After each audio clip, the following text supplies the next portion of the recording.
Que hace rato que te estábamos buscando decir porque queríamos hablar justamente. Sos una conocedora del tema presupuesto porque hace años que trabajas en la comisión, ¿no? De Hacienda. Primero la de presupuesto de diputados, después la de Hacienda. Deciré más si por supuesto es médica, ¿verdad? Sí. Pero eso no quita que uno siguiendo el tema de presupuesto pueda conocer a profundidad. Yo sé de mucha gente que no es economista. Claro. Yo no soy economista Sí, tampoco, claro. pero me gusta el tema porque hace a una ley fundamental para el país. Uno de los decirle, mejores ministros de Hacienda que tuvimos fue un ingeniero agrónomo.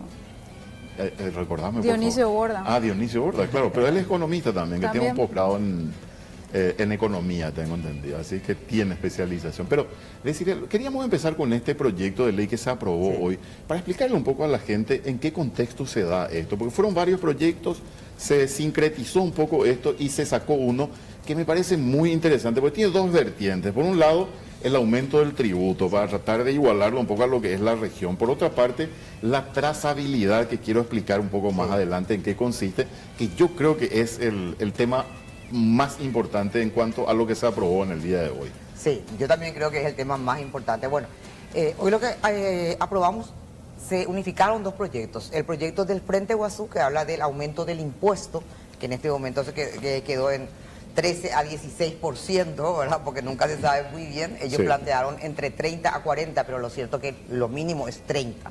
O sea que vamos a pasar ahí, se duplica el impuesto. Y el proyecto nuestro que habíamos presentado, que es 1.500 guaraníes el primer año por cada cajetilla que se produce en el Paraguay. Es decir, eso se tiene que pagar. O sea, hoy estamos en 16 como tope. Vamos Hoy a pasar estamos como tope al 40. Al 40. Pero como mínimo de 30. Como mínimo del Y el 30. Ejecutivo va a tener la potestad de, digamos, establecer cada año en cuánto queda Claro, la tasa. en cuánto Entre queda. 30 y 40. Claro, lo que no va a poder cambiar es el arancel fijo, que ahora yo les digo 1.500, pero está en jornales.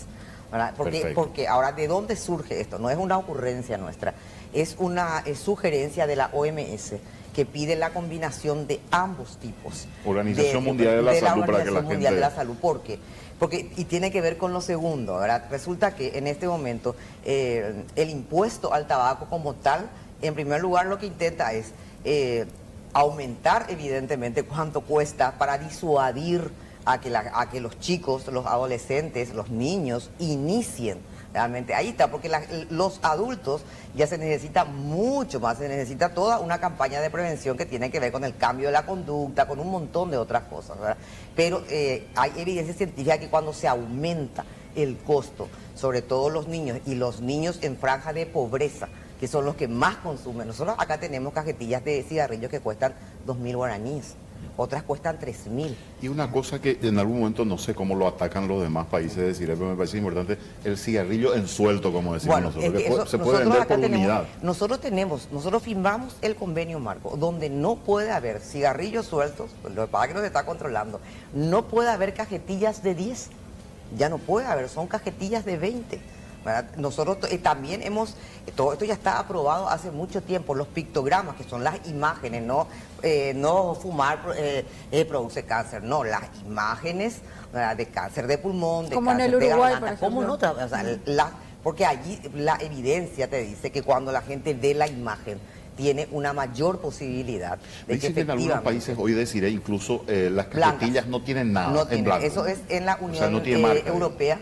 En este momento 2 países ya adoptaron que no tengan marca completamente, porque entonces eso tiene que ver también con la propaganda. Entonces, porque todo se va atacando, todo, es decir, la propaganda que se asocie al deporte, todo eso se va atacando. Entonces, bueno, ¿qué es lo que nosotros hicimos? Hoy se aumenta eso. Y el arancel fijo, ¿por qué se puso el arancel fijo? ¿Y por qué la OMS sugiere eso? Porque que tiene que ver con el segundo proyecto. En la realidad, a nivel del mundo, está la parte de salud pública y está la parte del crimen organizado vinculado al contrabando del tabaco. Porque el tabaco es un producto lícito que abre la ruta a productos ilícitos. Y acá estamos hablando de drogas, de tráfico de armas, porque comparten ruta. Claro. O sea, para que la gente entienda un poco, es un negocio bien particular, ¿verdad? Decir, que por un lado está comprobado que mata, que perjudica la salud de la gente, por supuesto, uno es libre de consumir, Claro. pero como vos decías, hay determinadas edades también donde hay que cuidar, donde el ser humano no tiene la capacidad suficiente de discernir, por llamarlo Claro. de alguna manera. Pero tiene esa vertiente interesante que vos estás mencionando para que tengamos en cuenta nada más. No es como cualquier otro negocio, o sea, no, No. estamos hablando de, por decir nuestro negocio, que es la venta de diario. Claro. O sea, la venta de diario, sé, ¿qué puede generar de un negocio paralelo como para decir esto puede ser peligroso porque está financiando otro tipo de Mira, actividades? ¿verdad? en el Pero- mundo existen dos, y por eso es que tiene que ver con la trazabilidad que vamos a hablar seguramente después, ¿verdad? Sí, sí. El tabaco está igualado en el mundo a lo que es la compra de armas, ¿verdad? Porque hay, por supuesto, vos tenés la ruta de armas lícitas, ¿verdad? Pero ese porque se compran entre países, obviamente, está todo muy controlado. Ahora, vos en un arma, sobre todo de grueso calibre, vos tenés el sello, igualito que ahora va a tener la trazabilidad, de manera que si cae en una ruta, vos podés saber, a ver, ¿esto iba a una armería o está yendo al crimen organizado? El tabaco tiene el mismo tratamiento que el caso de las armas, por eso que tantas veces cuando me decían el aceite, el tomate, el no sé qué de contrabando, no es igual. No es lo mismo. No es lo mismo porque justamente eso ya está comprobado, ¿verdad? El tabaco, el contrabando de tabaco, ¿verdad? Como va, ¿verdad? Va como una ruta de un producto lícito, abre la parte. Entonces vos siempre tenés que tener marcado, y en el proyecto en el segundo proyecto, ¿qué es lo que se hace en ese proyecto? En este momento se va a tener que, las tabacaleras van a tener que comprar, es un equipo que hace un sello invisible, vamos a decir, para que la gente sepa que el software administra el Estado, no administran las tabacaleras, administra el Estado, ellos compran el equipo. Entonces vos, cae una cajetilla de cigarrillo, e incluso en cada cigarrillo va, esto ya se hace en Europa, se hace en Brasil y se hace en Chile, ¿eh? En cada cigarrillo vos tenés un sellito. Entonces, aunque los contrabandistas quiten la cajetilla, cambien a otra, que es lo que hacen normalmente, ¿verdad? Cambian nomás de cajetilla, uno puede llegar a rastrear el cigarrillo hasta el primer puesto minorista. Desde el lugar de origen. Desde incluso. el lugar de origen hasta el primer puesto minorista. De manera que si cae por el camino, vos vas a saber perfectamente si una empresa ella misma está vinculada a la producción de Esto contrabando. para ir a lo práctico, para entender, Desiree, porque esto es muy importante lo que está explicando Desiree Masi. Yo soy el fabricante de cigarrillos, supongamos, yo soy el tabacalero, el fabricante de cigarrillos, fabrico la cajetilla, ese sello va por cada unidad de cigarro, cada digamos, unidad de cigarro. por cada unidad de cigarro. Entonces, yo cuando vendo eso al primer proveedor, por llamarlo de alguna manera, o sea, ¿dónde se registra? ¿Hay una máquina que comunica automáticamente al Estado? Hay un software que tiene que administrar el Estado, ¿verdad? Que fue nuestra discusión la última vez que, porque atender lo que pasó en la anterior ley, cuando nosotros ya aumentamos un poquitito el impuesto, ya estaba la trazabilidad. Resulta que la Secretaría de Tributación reglamenta la trazabilidad. ¿Y qué pone en un reglamento? Porque ellos siempre dicen, nosotros reglamentamos, es cierto, pero tiene 3 artículos, donde las empresas tabacaleras son las que administran el equipo y el software. O sea, se ponen duras en algunas cuestiones y bastante Y vos sabés flexibles. que en Chile otras. hace 2 o 3 meses, hace 3 meses más o menos, esta fue la discusión en el Congreso chileno, porque las tabacaleras intentaron hacer lo mismo. Está bien, compramos la máquina, pero nosotros administramos el software. Allá hay un grupo muy grande que se llama Chile Sin Humo, ¿verdad? Que tiene un lobby impresionante de ciudadanos, y se votó y obviamente ganó la recomendación mundial, que es, ellos compran, porque es un equipo caro, son impresiones láser, ¿verdad? Pero ellos compran, el Estado hace la licitación, ellos compran, pero el Estado administra el software. Ellos tienen que cargar Y es la todos los subsecretaría datos. la que Y es la tiene eso. subsecretaría. Ahora, en este caso, yendo al mismo Sí. ejemplo, decir, yo soy el tabacalero, lo vendo. Te vendo a vos, que sos el primer proveedor. Entonces, ese registro va al fisco. Sí. A partir de allí, supongamos que vos le vendiste a Paula y cae en algún momento ese cigarrillo. Yo, haciendo el seguimiento, bueno, vas a ir al origen. Este cigarrillo lo fabricó Roberto Sosa. Entonces, Roberto Sosa, ¿a quién le vendió? Desiree Masi. Desiree Masi, al venderlo, tiene que registrar también. Claro. Tiene que comunicar al fisco a quién le vendió o cómo funciona No, el sistema. es así, porque ellos, la ruta está muy establecida. Vamos a suponer, a ver, X, la empresa de Roberto Sosa. Roberto ¿verdad? Sosa. Para exportar, e incluso acá, vos tenés que decir, ¿verdad? Vos vas a exportar al Brasil, a la Argentina, a donde quieras, ¿verdad? Entonces, vos en el chip vas poniendo la ruta, vos tenés que determinar tu ruta, Eso para el caso de exportación, pero el argumento que usan las empresas paraguayas, yo le escuché decir esto a José Ortiz en varias ocasiones, es que ellos venden localmente y que otras personas son las que... Y ahora ya no importa, ¿verdad? Porque ellos van a tener que poner, ¿verdad? Ellos le están vendiendo a fulano de tal. Claro, yo lo que pienso es, o sea, razonando un poco, ¿verdad? Porque no conozco el sistema, lo que razono es decir, yo te vendí a vos, me venís a mí, este es tu cierre, ¿a quién le vendiste? A decir más. Bueno, yo tengo registrado, decir más, ¿a quién le vendiste? Y vos también tenés que comunicarle al fisco. Y te vas paso por paso hasta saber. Es como un chip, ¿eh? Claro. Es como un chip donde vos vas sabiendo la ruta casi en tiempo real, ¿eh? Es una cosa impresionante. Costó muchísimo en la Comunidad Europea porque es caro, o sea, es un software, es impresionante todo lo que hay que hacer, pero es la única manera que Europa está, porque, reitero, está muy vinculado al crimen organizado. Perdón, Paula, porque sé que querés hacerle también preguntas, pero me parece tan interesante esto. Una cuestión fundamental que a veces la gente no comprende, decir, y te dice, pero a mí qué me importa que le vendan al Brasil, si eso no es mi problema. O sea, sin embargo, haciendo el análisis de esta cuestión, primero que el Código Aduanero establece que todo lo que salga y no salga por la aduana es contrabando. Claro. O sea, están cometiendo, por más que no pague un impuesto, está cometiendo o una falta o un delito aduanero. Sí. Segundo, que eso puede permitir controlar si realmente la empresa que fabrica está pagando todos los impuestos que paga. Porque hoy los números que se hablan, y yo escuchaba hoy que se mencionaban, decir, son pero astronómicos los números de producción de cigarrillos nacionales. Sí. Y yo no sé hoy en día, ellos te dicen, el mayor aportante del fisco es el Tabesa.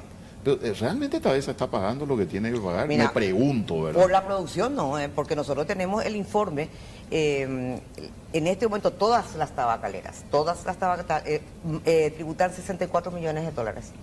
Sí, y ellos por año. Por año. Y ellos producen 3.000 millones de cajetillas.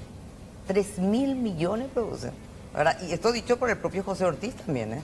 O sea, para ese volumen ellos no están tributando lo que tienen que tributar, porque ellos dicen también, esto lo dijeron en otro programa, que ellos le venden a alguien y que los otros usan el régimen del duty free. No, señor. O sea, José Ortiz dijo también en una entrevista, Paraguay es un gran duty free. No, Paraguay no es una gran zona franca. Para otros productos no es. Para todo el mundo tributa y para el cigarrillo tampoco.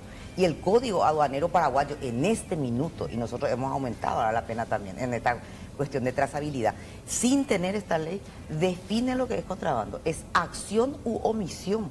O sea, Tabesa reconociendo que hay contrabando, vamos a suponer que ellos venden allí y alguien contrabandea, ¿verdad? Pero el Código Aduanero Paraguayo dice acción u omisión, o sea, la empresa tiene que intervenir.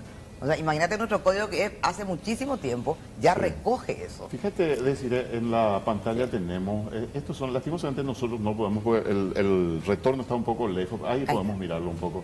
Estas son las tasas que están vigentes en el mundo en materia de tabacos. De tabacos. Fíjate, decir, o sea, yo estoy mirando allí, Paraguay tiene 16, en Estados Unidos 42, Brasil 64, Argentina 69%. O sea, estamos hablando que aún con el 30 a 40 quedamos un poco lejos de la región. Quedamos lejos. Mira, Argentina está con una producción menor, ellos recaudan 2.000 millones de dólares, recaudan. 2.000 millones de dólares. Y nosotros 64, es decir, con una producción mucho mayor. Entonces, ¿de qué estamos hablando? Se fueron los tabacaleros también a hacerse los transportistas, como yo le digo, ¿verdad?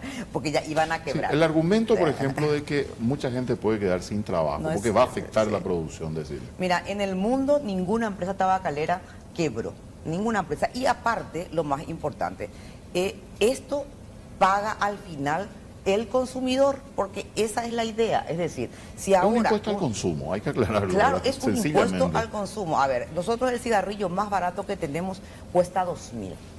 ¿Verdad? Por ejemplo, si fuese solamente el arancel fijo, el que está comprando por 2.000 va a comprar por 3.500. Y el más caro cuesta 12.000, es decir, va a ir a 13.500. Es el consumidor es que al final va a pagar, porque esa es luego... o sea, ese es el espíritu que se tiene, que sea más caro para el consumidor, más allá para las empresas, que es lo que hace, ¿verdad? El convenio marco, la limitación de la propaganda, de la publicidad, que tengan las cajas, eso es lo que se hace para la empresa. Lo de los espacios libres, todo eso ya va limitando pues el accionar. La intención, yendo un poco haciendo abogado del diablo, la intención es que tenga más tributo, un arancel, y que se desincentive el consumo. Claro. Eso va a significar menor producción. Entonces, yo voy a pagar menos dinero al fisco y voy a contratar menos gente para la producción. Pero vos sabés que justamente por eso está porque eso ya ocurrió en algunos países, porque la OMS recomienda el arancel fijo. Porque las tabacaleras, para no pagar más impuestos, entonces, ¿qué dijeron ya en el mundo? Esto ya está todo estudiado. Sí. Que ellos optimizaron su cuestión de producción, ¿verdad? Que tuvieron... Se aumentó la productividad, claro, como dicen. Se aumentó. Entonces ellos pueden hacer muchas cosas, ¿verdad? Pueden incluso, por eso que se puso esta variación, por lo que vos comentaste al principio, bueno, entre 30 a 40. Pero lo que siempre van a tener que pagar es 1.500. Si son más eficientes, si el es más barato, si es esto, aquello, genial, van a pagar a lo mejor menos. Pero el 1.500 transportado a jornales, yo quiero más decir, el ingreso estimado es 800 millones de dólares. ¿De tributos? Del arancel fijo nomás. ¿Y cuánto esperan recaudar con esta Y mira, modificación? el impuesto así, yo te hablo de la parte de cajetillas, del 1.500, si uno multiplica por la producción es 800 millones de dólares al año. Más este aumento, ¿verdad? Que va a quedar más o menos en 30, vamos a llegar a los 900 millones de dólares cuando impacte año completo, ¿verdad? Entonces eso, imagínate, y la distribución ya está en la ley, 50% para salud, 50% para educación y a pedido de la gente que trabaja en la defensa de la niñez, porque están sin presupuesto, 10% transferir a las CODENIS. Si va a 400 millones de dólares para salud, es duplicar todo el presupuesto que tiene en este momento el Ministerio de Salud. La trazabilidad de la que usted hablaba es un componente que incorpora el PDP en el proyecto ¿el anterior proyecto? ¿O es algo... El proyecto en sí trabajó el equipo del doctor Baqueta con técnicos también, y eso fue, mira, muy trabajado, y firmamos toditos, Firmó la bancada del Frente Guazú,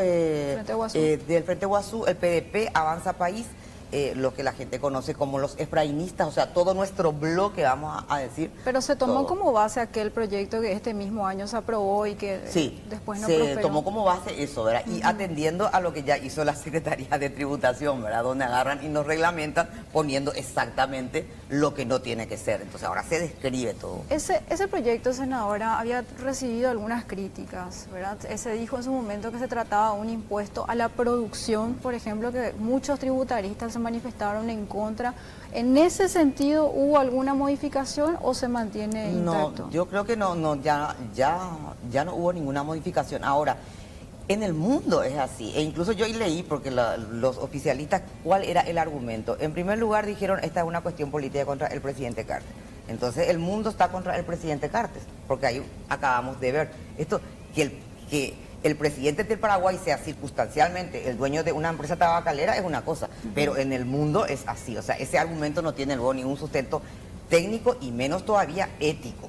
¿Verdad? Que yo dije hoy en la plenaria, el presidente Cartes siempre dijo, lo público es público, porque estamos queriendo mezclar acaso empresa privada con lo que estamos hablando, que es en el mundo ocurre esto, ¿verdad? ¿Y qué esperan que sucedan, diputados? Pues tuvieron un consenso, digamos, en senadores. Yo creo, mira, ahora sí va a hacer falta mucha presión, vamos a ver cuándo esto se trata, pero cuando vuelva nosotros tenemos los votos para ratificarnos.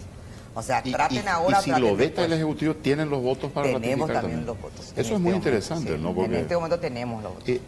Fernando Silva Bassetti creo que dijo que es inconstitucional decir este proyecto. No sé si le dio algún argumento porque él es abogado, ¿verdad? También dijo Víctor Abogado eso, y este tema fue muy discutido porque ellos dicen cómo se va a tributar sobre el mismo hecho generador. Y a mí me da risa porque en este momento... el impuesto selectivo al consumo. Claro, en este momento el tabaco y el alcohol y las bebidas y todo tienen el impuesto selectivo al consumo, el IVA, es decir, no estamos hablando, ¿verdad?, de un doble impuesto. No es cierto, eso incluso nosotros discutimos cuando ellos vinieron, cuando la gente de las tabacaleras vinieron a la Comisión de Hacienda, y justamente yo tuve una discusión ahí con José Ortiz, porque él se fue a querer enseñarnos, a decirnos de que nosotros, atiendan un poco la cara de esto, porque cuando en la realidad ellos estaban preocupados por el proyecto de la trazabilidad, porque ellos saben que nos van a quebrar. Los tabacaleros saben que no van a quebrar, saben de que están tributando muy poco. Pero ¿saben? no están dispuestos a disminuir sus utilidades. No, sí, pero en la realidad es el proyecto de la trazabilidad que ellos estaban preocupados. O sea, Tabesa, los otros sí, porque estuvieron de todos los otros. Y él se fue a decir de que nosotros, al parecer acá los senadores están siendo engañados, eso dijo, están siendo engañados por gente que quiere vender tecnología cara. Y eso las empresas tenemos que comprar. Yo ahí le interrumpí y le dije, me va a disculpar porque a mí, yo soy médica, soy especialista en salud pública y le recomiendo que vea el último debate en el Congreso chileno. Acá no hay ningún senador que está siendo engatusado por ningún vendedor de tecnología. ¿Verdad? Esto ya es normativa. Ahora, hablaste de Siré y te escuché decir que hubo mucha presión con respecto a este tema. Cuando hablabas de eso, ¿a qué te referías concretamente? ¿De qué presión de qué tipo? ¿Hubo oferta de dinero, oferta de cargo, presión? No sé. Esta vez yo creo que no sé si no tuvieron tiempo o el bloque estaba muy cerrado. Les madrugaron. ¿Cómo? Sí, el bloque estaba muy cerrado porque la última vez que nosotros tratamos, nosotros tuvimos 3 votos que ahí cambiaron, ¿verdad? Que nos sorprendieron y que nos dejaron. Ahora, esto yo creo que en este momento ellos ya guardaron todo para diputados, ¿verdad? ¿En qué caso hubo presión? Que intentaron dejar sin quórum. Hace 2 meses que esto está en el orden del día, ¿verdad? Se estaban jugando a que, porque el Senado tiene 2 sesiones más antes del receso, por lo de cada cupé y eso. Se estaban jugando a que nos vayamos al receso. Se definan las elecciones. Y que se definan todas las elecciones y ahí intentaron por todos los medios. Hoy incluso sin dictamen. Llegamos otra vez, dejaron sin quórum la Comisión de Hacienda reiterada. Hoy llegamos y bueno, se hizo todo ahí. Fue toda una cuestión realmente. Yo creo que es un buen día. Primer tema entonces con la senadora Desiré Masi del Partido Democrático Progresista. Yo siempre quiero decir demócrata, sí. Progresista, pero tengo esa confusión de hace tiempo. Pero vamos a hablar de otros temas. No se vayan, que en un rato estamos de vuelta. Tenemos una breve pausa.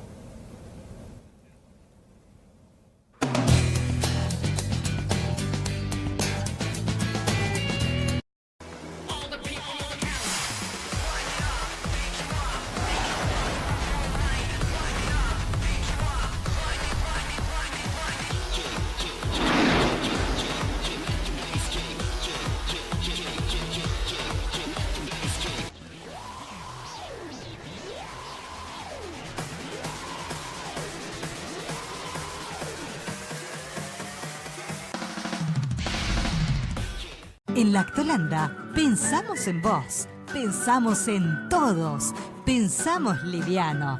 Por eso, en Lactolanda creamos la verdadera leche sin lactosa, fácil de digerir, mucho más liviana, semidescremada y con todos los nutrientes de la leche. Leche Lactolanda sin lactosa, producido por la cooperativa La Holanda. Síguenos en nuestras redes sociales.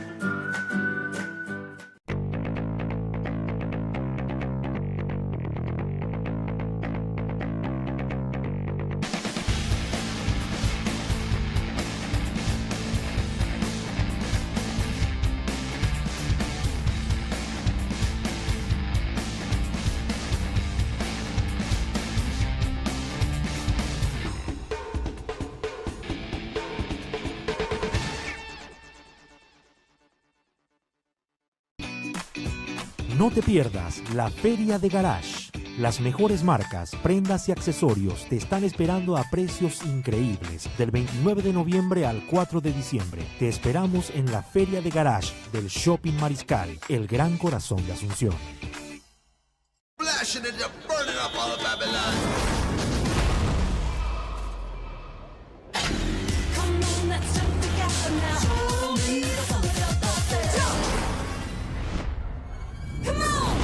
Totalmente nuevo Nissan Kicks. Actitud busca actitud.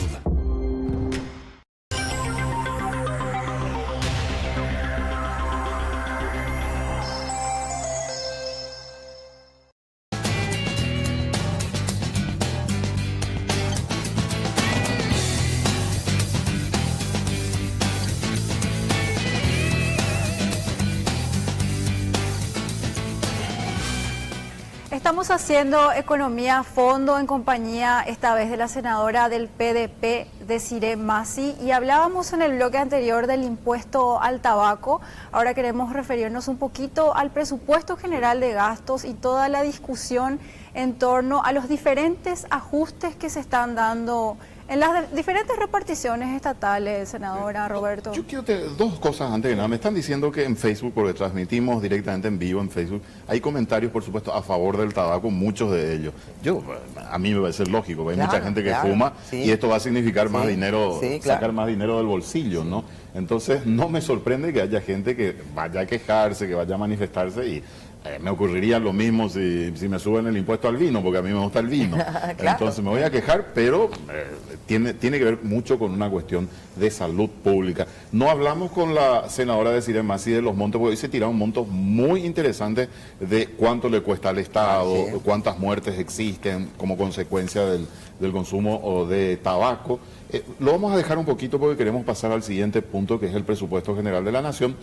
Y quiero aclarar que la invitamos a la ministra de Hacienda para debatir en el día de hoy. No sé por qué la ministra de Hacienda no acepta entrevistas en la radio desde hace un tiempo en nuestro programa, La Primera Mañana por ABC Cardinal. Así es que lamentamos mucho que funcionarios en cargos tan importantes no nos den la posibilidad de debatir. Tuvimos esto con la viceministra de Tributación, que a última hora nos canceló, un grupo de funcionarios que iba a venir. Lo tuvimos con el presidente del Banco Central, que tampoco nos canceló una entrevista un día antes. Lo tuvimos hoy con el viceministro de Comercio, Óscar Estar, que queríamos debatir también algunos temas, pero de trámite, porque queríamos hablar de la financiación de vehículos, tampoco tuvimos la oportunidad, y la ministra que no aceptó esta posibilidad de discutir. Quiero hacer la aclaración, porque algunos te dicen, ¿por qué le llevan a decir más si ella habla y nadie le hace el contrapunto, ¿verdad? Y puede ser que la estrategia de comunicación, Roberto, sea justamente no comunicar. Y bueno, yo creo que hace mucho tiempo se dedicaron a no hablar de algunos temas, no sé si coincidís conmigo en eso. Sí, totalmente. Ahora, entrando al presupuesto, hay muchas críticas al Congreso porque hay aumentos en sectores, digamos, y tienen que ver con temas salarial, decir. Por ejemplo, se habla que estos aumentos van a costar aproximadamente más de 80 millones de dólares, que hay 40 millones de dólares que no tiene financiación, que esto sobrepasa el tope que establece la propia ley de responsabilidad fiscal, ese 1,5 del PIB, que no hay que sobrepasar, con esto quedarían 1,63 aproximadamente.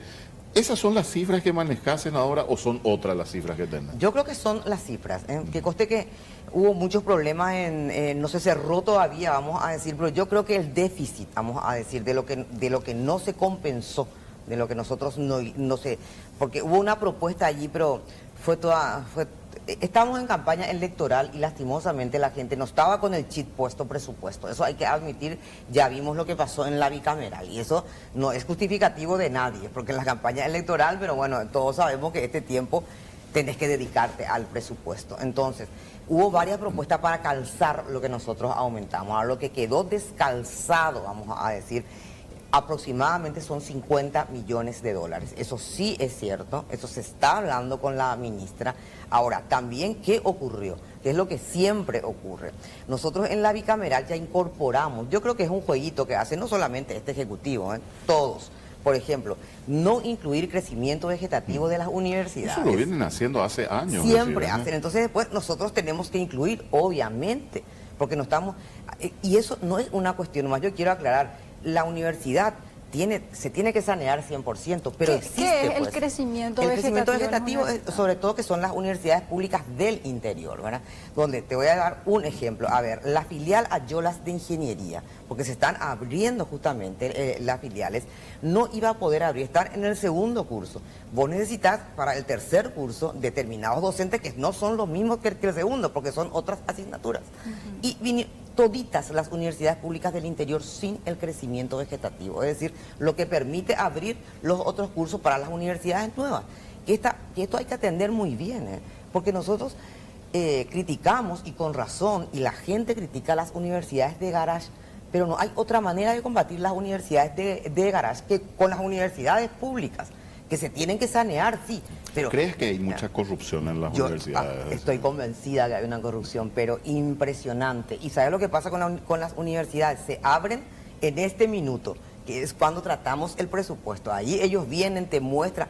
Después ellos invocan la autonomía nuevamente. La autonomía es de la docencia y de la investigación, pero no es administrativa.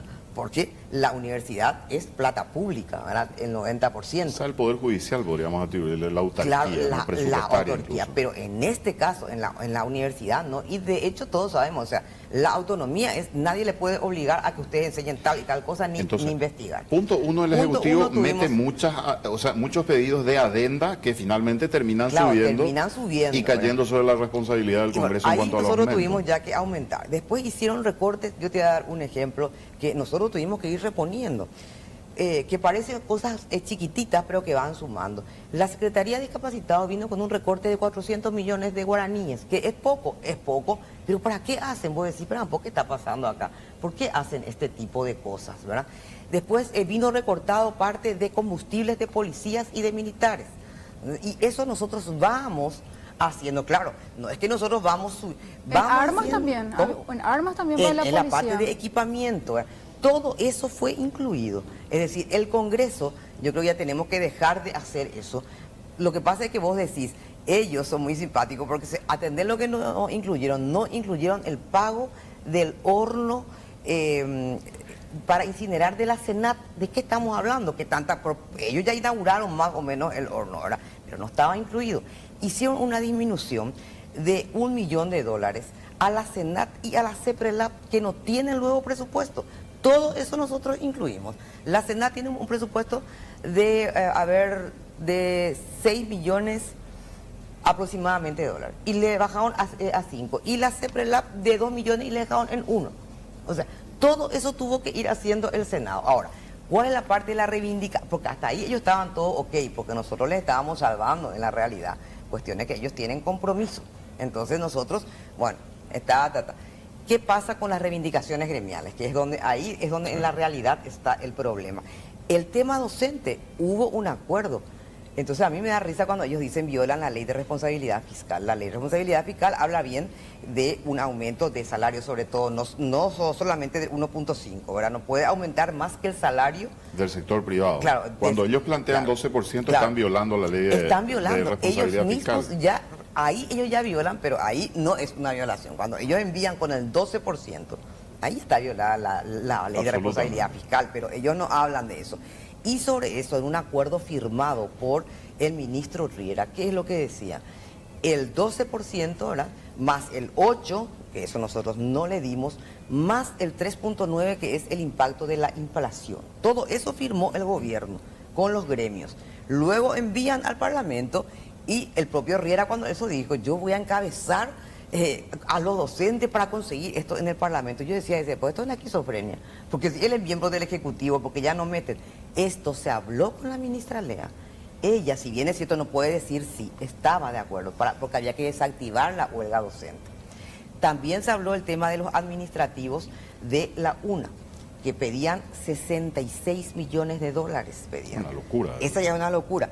Y revisando la planilla allí, nosotros nos encontramos que dentro del rectorado hay gente que gana menos que el salario mínimo en este momento, así como hay gente que gana 20 y que pedía en los 66 millones de dólares, había directores, por ejemplo, que estaban ganando 18 millones, administrativos estoy hablando, y pedían pasar a 25. Y estaban los limpiadores, que estaban ganando menos el salario mínimo. Entonces, en consenso con la ministra, se creó una bolsa de 3 millones de dólares para equiparar lo más bajo. No otra vez darles así en una comisión. Lo que sí se salió es el aumento. Ellos también estaban de acuerdo y están de acuerdo con el aumento al hospital de trauma, al pediátrico. Ellos están de acuerdo y eso es. El hospital de trauma son 16 mil millones de guaraníes y el pediátrico son 7 mil millones de guaraníes. Pediátrico, hay que decir, yo vi trabajar la gente, me parece que trabajan muy bien, no sé si coincidí con eso. Pero mira, para mí es un hospital de referencia en este momento. Y vos sabés lo que les pasa a la gente del pediátrico, tan simpático, porque la gente de salud tiene de insalubridad, no todos, tienen 300.000 guaraníes de insalubridad. El Ministerio de Salud es, creo, el único de todo el sistema público que todos tenemos el perverso seguro privado, ¿verdad?, de 1.500.000 guaraníes. Todos los ministerios tienen, menos salud. Salud tiene insalubridad de 300.000 guaraníes y son los que realmente están expuestos en su labor. Cuando un médico, una enfermera o un odontólogo o el chofer de la ambulancia tiene un problema, ellos no tienen seguro. Yo pienso a veces decir, con respecto a esto, cuando uno ve la desagregación del salario de un Luis Canillas, por ejemplo, y como le decía al sector de la salud, no. Claro. Que está ahí peleando en medio de la precariedad. Es muy ¿Y vos sabés lo que le pasó al pediátrico? Te termino. Ellos cobraban 300.000 guaraníes como todo el resto, o sea, no como todo el resto, como algunos hospitales que están declarados insalubres. No todos los hospitales, porque se hace todo un proceso a través del Ministerio del Trabajo. No todos los hospitales tienen insalubridad. O sea, la mayoría de los hospitales no cobran ni siquiera ese plus de 300.000 guaraníes. El pediátrico, como está muy limpio, Barrios le quitó, ya no le pagaba. O sea, lo que se convierte en una virtud Claro, significó una virtud. menos remuneración. Aparte, vos decís, yo dije eso en la plenaria, yo ya quiero ver últimamente el título de Barrios, porque en la realidad vos no le estás pagando insalubridad porque si está limpio o no. Vos le estás pagando por la exposición que tiene esa persona y por el desgaste físico y emocional. Y yo varias veces ya conté este tema, que es para hablar largo, porque en el mundo el personal de salud tiene una jubilación diferenciada. No es solamente por el deterioro físico. Vos no le podés tener a una persona de 70 años haciendo guardia de 24 horas. No podés, ¿verdad? Y el deterioro, a mí me pasó esto. Vos estás haciendo guardia, muere un chico sobre todo, ¿verdad? Pero muere. Vos salís, tenés que comunicar eso, ¿verdad? Que es uno de los momentos más terribles de la vida. Tenés que decirle a una persona que un ser humano partió. Vos tenés que salir, comunicar eso, porque esa es una cuestión indelegable del médico. El médico es el que tiene que comunicar, ¿verdad? Sale, comunica, entra y tiene que seguir con la guardia, ¿eh? Habiendo escuchado todo allí, nosotros hemos visto, y después se tiene que ir a su casa y quita, y uno no se quita. Yo siempre cuento esta anécdota. Como desconectarse de o sea, lo que no está te podés desconectar ese evento que los médicos y las enfermeras y todo ven como 4 o 5 veces al día, ¿verdad? ¿Vos sabés lo que eso significa para un ser humano? O sea, tenemos probablemente los médicos tenemos el orgullo, yo pienso, de cuidar la vida de un ser humano, que probablemente es un regalo muy, muy grande. Pero también tenés del otro lado, tener que comunicar. Yo, así entre paréntesis rápido, yo quería ser pediatra. Yo soy especialista en salud pública y vos sabés que yo ya estaba en la rotación de pediatría y muere un chico de 2 años. Y me dice, yo era interna, y me dice mi jefe reciente, vos tenés que comunicar porque es algo que tenés que aprender, ¿no? Entonces yo salgo como para comunicarle y la mamá venía de rodillas, venía caminando, o sea, venía de rodillas, decime que no murió, decime que no murió. Y o sea que yo viendo eso, yo dije, esto, le cuento obviamente, yo dije, esto yo no voy a poder superar. Comunicar la muerte de un niño, yo no voy a poder superar. O sea, ese es el extremo que el personal de salud tiene acá. Y resulta que no tenés jubilación diferenciada, no tenés plus, no tenés nada. Y sin embargo, la otra gente respetando, ¿verdad?, tienen todo. Es decir, cualquiera tiene bonificación, cualquiera tiene plus. ¿Y en el hospital de clínicas? Y en el hospital de clínicas también. ¿Y los reclamos que están haciendo te parecen legítimos? ¿Sabes lo que pasa con el hospital de clínica? El hospital de clínica está teniendo un problema que así como en un momento dado fue beneficiado, vamos a decir, el hospital de clínica arrastraba el presupuesto de porque el hospital está adentro ahí. Sí, de la Facultad de Ciencias Médicas. ¿Qué le está pasando en este momento no se quiere más aumentar el presupuesto? Porque mientras no se sanee y clínicas no tiene, o sea, clínica es una dirección dentro de la unidad académica que se llama Facultad de Ciencias Médicas. Es un apéndice de la UNA. Claro, todo va al rectorado. Y nosotros ya hemos aumentado varias veces a clínicas y después se quedó en el rectorado. Entonces tiene que haber una cuestión, hay una transparencia en serio. Ahora le hicimos, ahora le creamos la unidad directa, una unidad operativa de contrataciones directa del hospital de clínica a Hacienda. Interesante eso, para ordenar un poco el manejo del presupuesto. Sí. Yo quiero volver al tema general, deciré, porque me parece interesante. Hablamos de un aumento, 50 millones de dólares que no tiene financiación. A mí me preocupa mucho eso. ¿Diputados puede corregir eso o ya definitivamente, digamos, pues el Senado tiene la última palabra? Va a corregir en parte, por lo que yo estuve escuchando, ¿verdad? Porque nosotros, a pesar de lo que dice el oficialismo, nosotros tenemos permanentemente diálogo, el año pasado con Santiago Peña, por eso yo una vez cuando él dijo no sé qué historia, le dije, voy a mostrar tu mensaje, Santiago, porque realmente, no hago nomás eso porque no soy canilla que ando cosas, pero realmente nosotros, el año pasado con el veto total, en la realidad nosotros tuvimos un acuerdo con el ministro de Hacienda, con Santiago Peña. El veto parcial, ¿verdad? Que hagan el veto parcial, absolutamente ¿verdad? razonable, Que era razonable, razonable, incluso tal, y después ya fue una decisión política, ¿verdad? Después a mí me contaron gente que participó de eso, que después ya no, era así, como justo estábamos el bloque en el Senado, era como una cuestión, le vamos a decir a estos senadores, y hace que fue algo prejuicial, pero totalmente, ¿eh? Si el Congreso le quería pasar la factura al Ejecutivo por ese veto total, nosotros le íbamos a decir no a todas las ampliaciones de año. ¿Cuántas ampliaciones se enviaron? Mira, estamos, pero mira, yo no sé, vamos por los 300 millones. Como nunca antes, Como supongo. nunca, pero claro, pero mira si nosotros hacíamos eso, paralizábamos el Estado. Si nosotros le decíamos, señores, ninguna ampliación, porque en la realidad todo lo que se vetó, ellos enviaron, ¿verdad? Quiero ir a la placa, si pueden poner, por favor, la del endeudamiento, que es un punto crítico siempre, que hubo mucha polémica y justamente el tema veto tiene que ver con la emisión de bonos, donde empezó un poco la gran discusión. Sí. Entonces, me gustaría mostrarles esto. Esto lo publicó Víctor Raúl Benítez, economista, hoy está trabajando en la Municipalidad de Asunción como asesor, y decía él, dos posturas diferentes de un ministro, el caso Peña, donde vemos que dos proyecciones de deuda, de sostenibilidad de la deuda que daba en un primer momento, pero altísimo en el correr de los años, una proyección, y otro muy bajo, ¿no? Y otro que tiene que ver con Lea Jiménez, la ministra de Hacienda actual, donde se ve una proyección en 2017 distinta a las dos anteriores de Santiago Peña, su antecesor. Y la otra, la que aparece un poco más arriba a la izquierda, es lo que consideran datos reales, lo que realmente va a ocurrir, y que en realidad va un poco en la primera línea de lo que había dicho Santiago Peña, pero con mucha más preocupación miramos eso por los números y por la forma en que va a subir en menor tiempo. Me pregunto yo, deciré, ¿qué puede pasar con este tema del endeudamiento? ¿A qué nos puede llevar esto? ¿Realmente hay margen de endeudamiento a criterio de ustedes dentro del Congreso? Supongo que lo habrán discutido con asesores. ¿Qué es lo que dicen con respecto a esto? Mira, nosotros creemos que en este momento estamos en una situación muy, muy peligrosa, porque hay que dejar esta cuestión que yo creo que los que mínimamente leen y saben, no podemos seguir solamente midiendo ¿cómo se llama? La deuda con respecto al Producto Interno Bruto, porque lo que vale es la capacidad de pago, ¿verdad? Entonces, el gasto público. Claro, ¿verdad? ¿Qué te sobra? En este momento ellos mismos dicen, no sobra nada, dicen ellos, y es cierto. Están pagando deuda. Claro, con más estamos deuda. pagando ya, ahí luego ya empezamos. El 50% de los 600 millones ya sabemos que es para pagar la deuda, ¿verdad? De la emisión 2018. 300 millones ya es el repago de la deuda, que se hace, todo genial, pero otra vez otros 300 millones de dólares para la construcción, y ahí nosotros cuestionamos, esa votación perdimos, porque vos decís, a ver, 3 hospitales, pero si nosotros tenemos un déficit de personal sanitario, ¿qué vamos a construir? Elefantes blancos, ¿de qué estamos hablando? Y después ya otra vez no nos ponen bien, ponían caminos vecinales.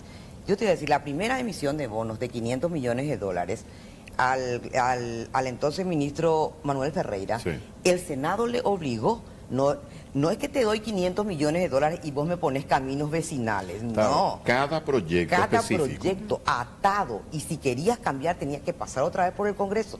Eso nosotros ahora metimos. Imagínate cuánto tiempo nos costó, porque el año pasado nosotros le aprobamos bonos para la Senavitat, luego nos enteramos que la Senavitat le dio al MOPC. Para el MAC le dio al crédito agrícola. Esto que aquello llegaba a un momento que nosotros no sabíamos dónde estaban los bonos, ahora no. Si ellos quieren cambiar el destino de los bonos, tiene que pasar otra vez por el Congreso.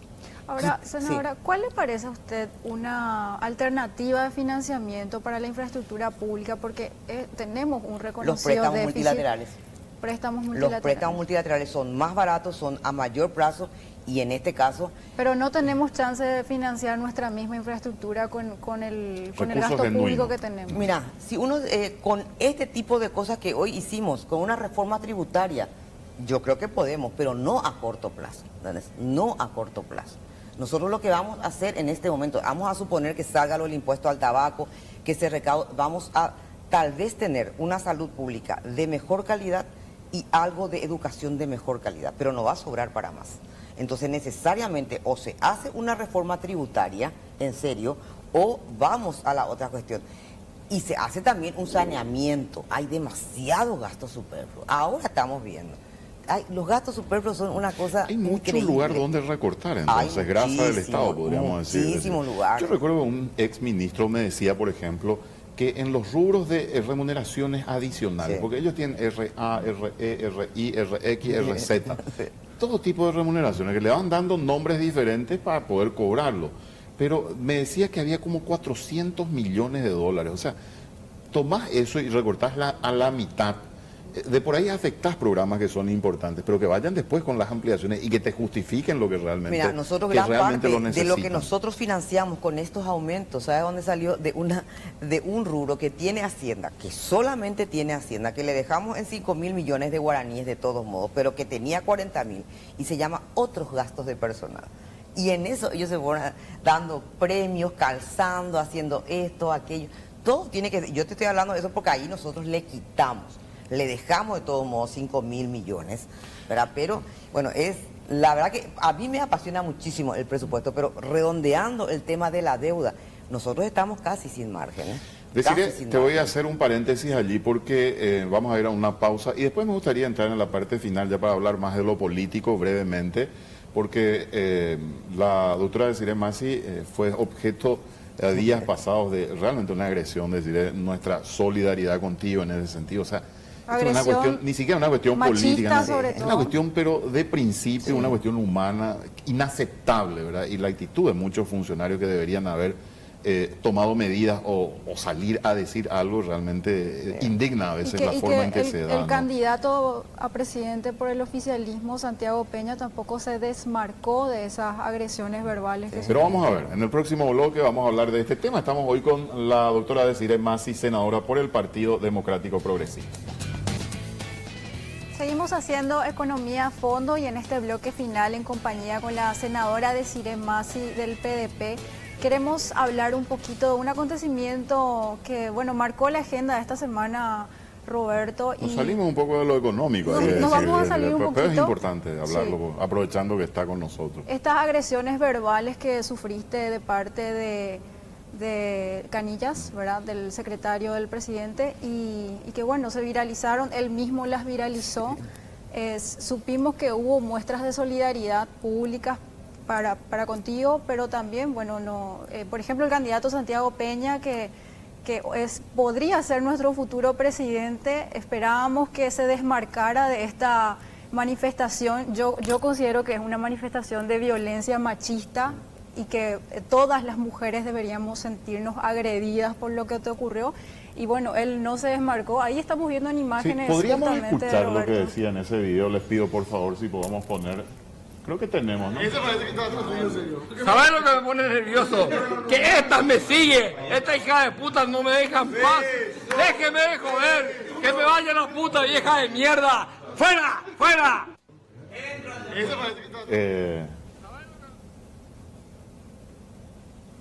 Bueno, quería preguntarte, ¿cómo te enteraste de esto? O sea, ¿en qué momento te enteraste de esto? Y la verdad que me enteré, en este caso, hay un video anterior del padrillo republicano. Ese que ese fue primero, entonces. Ese fue el primero que yo vi.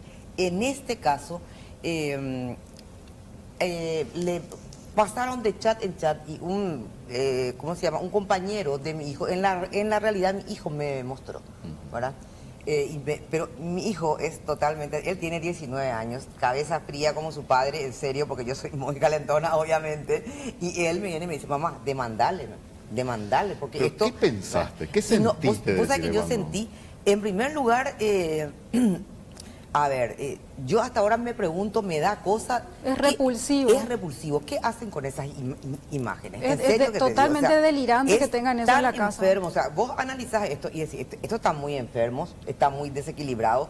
¿Qué están haciendo? Porque uno, en una noche de trago o qué sé yo aclaro que yo también, porque me quitan ellos los cartistas, que yo le traté, y lo digo sinceramente, de hijo de puta en el Twitter a no sé quién, y le digo, después yo miro, y fue a la 1 de la mañana del 1 de abril, cuando las radios oficialistas de los mismos cartistas estaban justificando que la policía entre al PLRA antes de que se sepa lo de Rodrigo Quintana. Entonces yo miro ahí y veo realmente, yo estaba el 1 de abril a la 1 de la mañana en la morgue de emergencias con el cadáver de Rodrigo Quintana.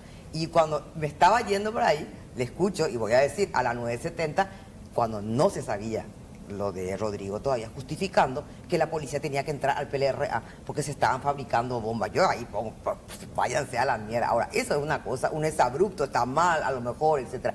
Pero esto pues es algo planificado, ¿verdad? Con una figura haciendo esto. Entonces lo primero que yo pensé es que, sinceramente, me dio asco. Porque vos decís, esto se llama apropiación de imagen, ¿eh? No es cualquier cosa esto, porque vos podés insultar, podés hacer pero esto ellos se apropian de una imagen, hacen quién sabe qué cosa.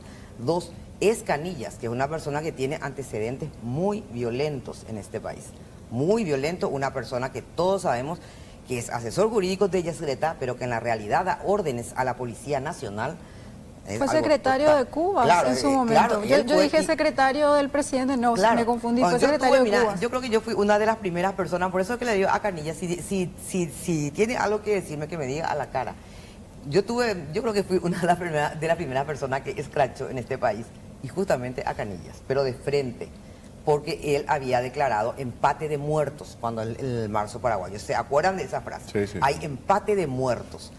Bueno, yo me encuentro con él en un supermercado, después ya cuando pasó lo de marzo, estaba con 20 guardias y yo me acerco y le digo, ¿usted es Luis Canilla? Sí, y yo le digo ahí, usted declaró empate de muertos, usted forma parte de esta rosca. Yo le digo así, ahí la gente le empieza a decir, ¿verdad?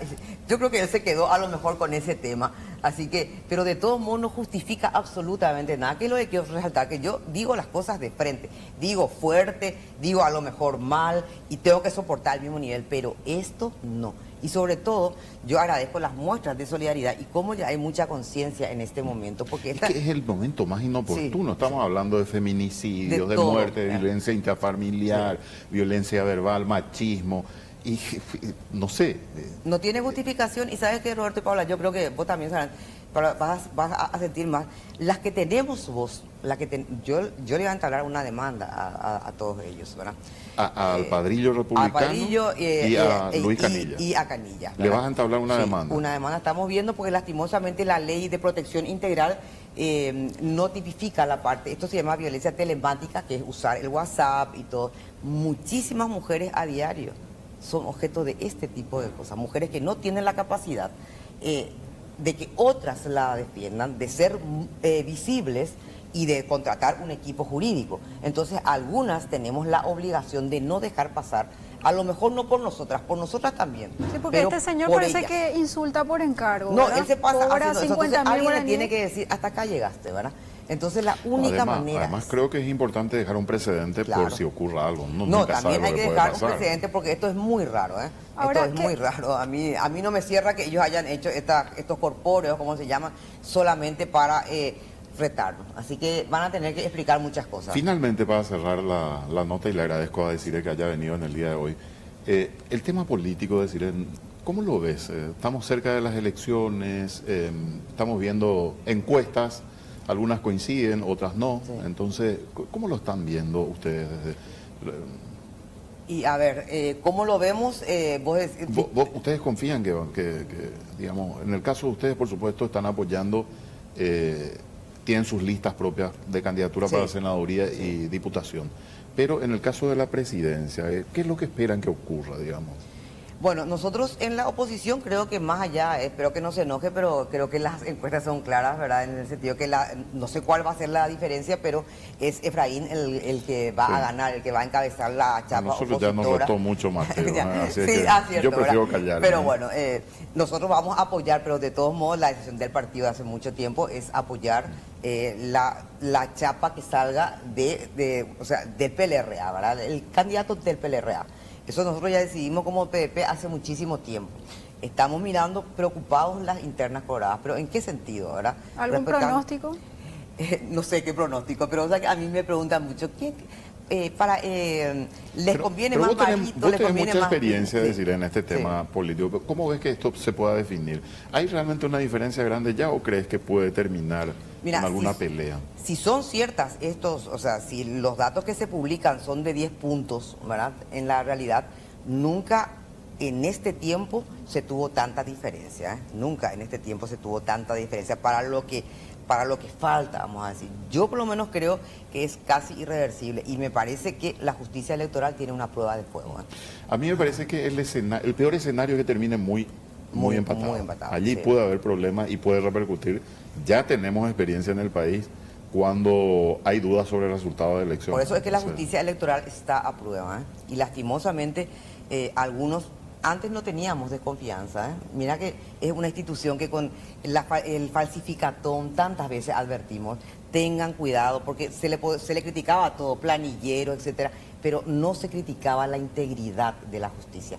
Y ahora muchos, por primera vez, yo creo, en transición de todo lo que pasó en 25 años, estamos empezando a dudar. Yo creo que es una prueba de fuego, la interna colorada es una prueba de fuego para la justicia electoral. Interesante, ¿eh? Es decir, doctora, gracias por venir. Nos quedamos cortos. Bueno, nos quedamos cortos. Yo, mira, estaba preocupado. Hoy lo vamos a tener a Carlos Arrey, que es candidato también del PDP. Sí, candidato del PDP. No sé, que es una casualidad porque queremos hablar con él del presupuesto del municipio de Asunción. Hay denuncias, es más, ayer hubo un pedido de investigación sobre planilleros y Carlos Arrey es una de las personas que justamente está pidiendo esto. Entonces, quiero aclarar la coincidencia, ¿verdad? Porque si no van a pensar que estamos haciendo campaña por el PDP ahora. Bueno, decirle gracias por venir, éxito y mira, vamos a tener la oportunidad de seguir hablando. La próxima vez más de presupuesto. Sí, por supuesto. Dale, gracias. Bueno, gracias. Así estamos aquí en Economía a Fondo. Vamos a volver en un ratito, no se vayan. Lo tenemos a Carlos Arrey en otro bloque. Vamos a hablar del presupuesto municipal.